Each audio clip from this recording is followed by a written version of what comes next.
2007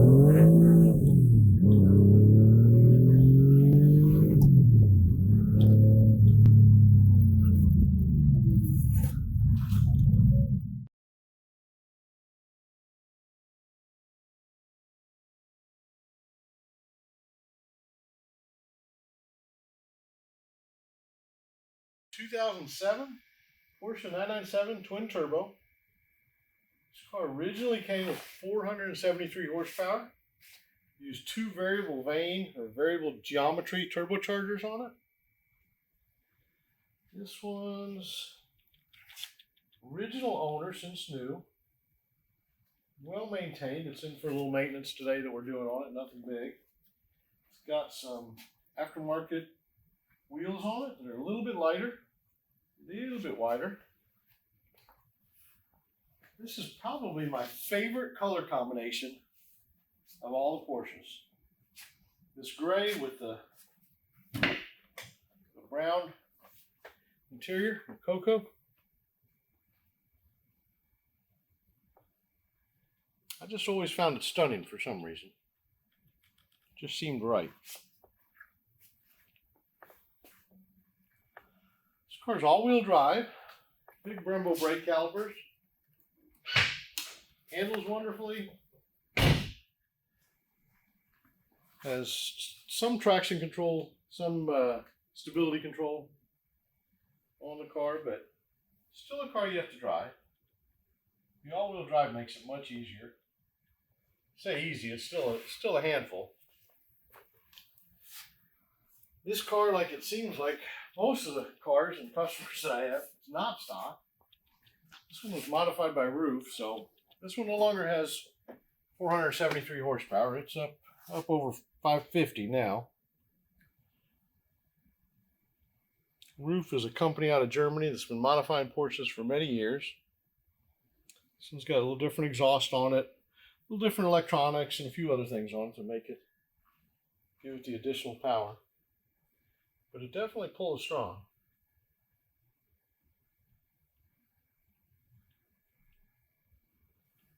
997s were, my son considers some of the last of the fun Porsches to drive. They started getting wider and wider, and even this is wider than the last generations.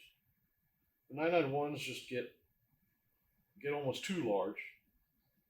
I personally like the smaller, older 80s cars, but to each their own.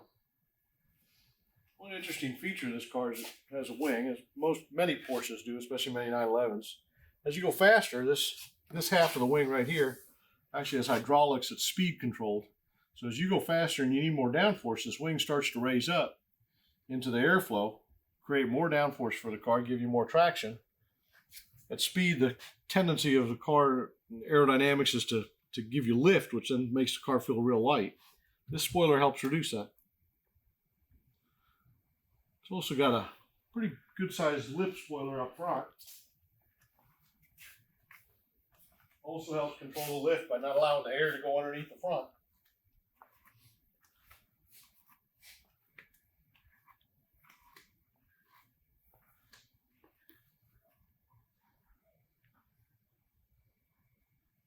This car is a standard, so it's got 3 pedals, which seems to be a big debate these days of do you go with 3 pedals or do you go with a PDK and let it shift automatically.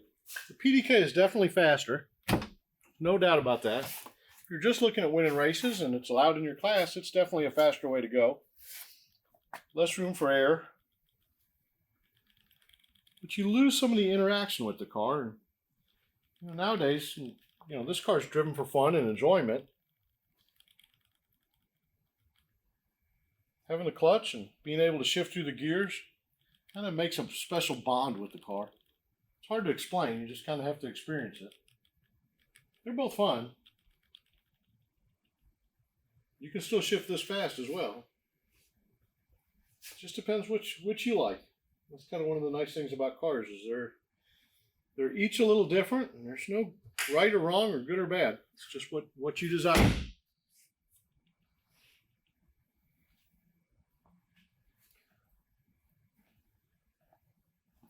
Kind of interesting, but I can remember when brakes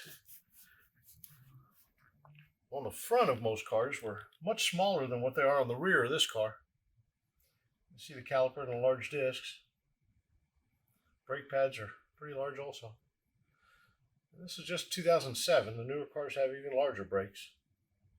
Still steel discs, no PCCBs or carbon ceramics. And that's about it for this one.